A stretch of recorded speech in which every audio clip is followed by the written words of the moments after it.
അസ്സലാമലൈക്കും. ഇന്ന് മധുരം കഴിക്കണമെന്ന് ആഗ്രഹമുള്ള ഷുഗർ പേഷ്യൻറ്റിന് കഴിക്കാൻ പറ്റിയൊരു മധുര പലഹാരത്തിൻ്റെ റെസിപ്പിയാണ് കേട്ടോ. അതായത് ഇത് എങ്ങനെ ഉണ്ടാക്കണമെന്ന് നോക്കാം. അതിനായിട്ട് ഞാൻ ഒരു 2 ടേബിൾ സ്പൂൺ ചിരണ്ടിയ തേങ്ങ എടുത്തിട്ടുണ്ട്. അതിലേക്ക് ഒരു 4 ടേബിൾ സ്പൂൺ മൈദപ്പൊടി ചേർത്തു. ആവശ്യത്തിന് ഉപ്പും വെള്ളം ഒഴിച്ചിട്ട് ഇതുപോലെ നല്ലതുപോലെ സോഫ്റ്റായിട്ട് കുഴച്ചെടുക്കുക. നല്ല മയത്തിൽ കുഴച്ചെടുക്കണം കേട്ടോ. നല്ല ഇങ്ങനെ കുറേ നേരം ഇട്ടിട്ട് കുഴച്ച് നല്ല മയമാക്കണം. അപ്പോഴാണ് നല്ല സ്പോഞ്ച് പോലെ ഇരിക്കത്തുള്ളൂ. നല്ല ടേസ്റ്റ് കേട്ടോ. ഇത് പിന്നെ ഷുഗർ പേഷ്യൻ്റ് മാത്രമല്ല, കുട്ടികൾ 4 മണി പലഹാരമായിട്ട് ഉപയോഗിക്കാൻ പറ്റിയൊരു പലഹാരമാണ് കേട്ടോ. കുട്ടികൾക്ക് വരുമ്പോഴേ വൈകിട്ട് കൊടുക്കാൻ പറ്റിയൊരു പലഹാരമാണ്. അതിനായിട്ട് ഇത് പാൻ അടുപ്പത്ത് വെച്ചിട്ടുണ്ട്. നല്ലതുപോലെ ചൂടാക്കി കഴിഞ്ഞിട്ട് ഫ്ലെയിം സ്ലോ ആക്കണം കേട്ടോ.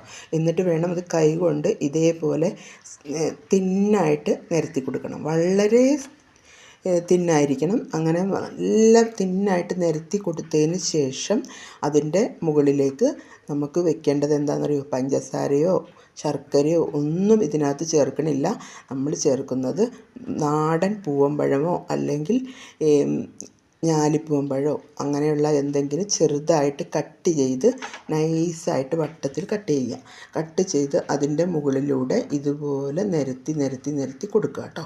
ഇതുപോലെ നിരത്തി കൊടുത്തതിന് ശേഷം നമുക്ക് അത് എന്നിട്ട് പതുക്കെ തീ ഒന്ന് കൂട്ടുക. എന്നിട്ട് അതിൻ്റെ മുകളിലേക്ക് അല്പം നെയ്യ് ചേർക്കണം കേട്ടോ.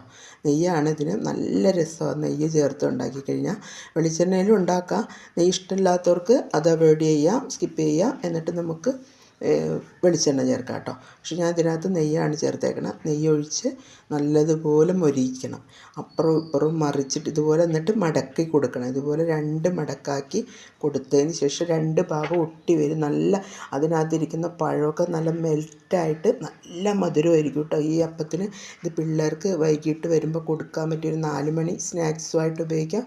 അതായത് മധുരം കഴിക്കണം എന്നുള്ള ഷുഗർ പേഷ്യൻറ്റിന് കൊടുക്കാൻ പറ്റിയ നല്ലൊരു പലഹാരമാണ് കേട്ടോ. എല്ലാവരും ഒന്ന് ട്രൈ ചെയ്യണേ. നല്ല അടിപൊളി ടേസ്റ്റാണ്. അപ്പോൾ എന്നിട്ടത് നമുക്ക് ഇത് റെഡി ആയതിന് ശേഷം ഒരു പ്ലേറ്റിലേക്ക് ഇട്ടിട്ട് നമുക്ക് സാധാരണ കട്ട് ചെയ്തെടുക്കണ പോലെ ഇതുപോലെ കട്ട് ചെയ്യാം. അടിപൊളി ടേസ്റ്റാണ് കേട്ടോ. നല്ല എമ്മി ടേസ്റ്റാണ്.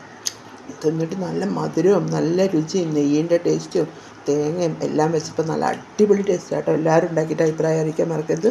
ഇൻഷാ അല്ലാഹ് അതേ വീഡിയോ കാണാം.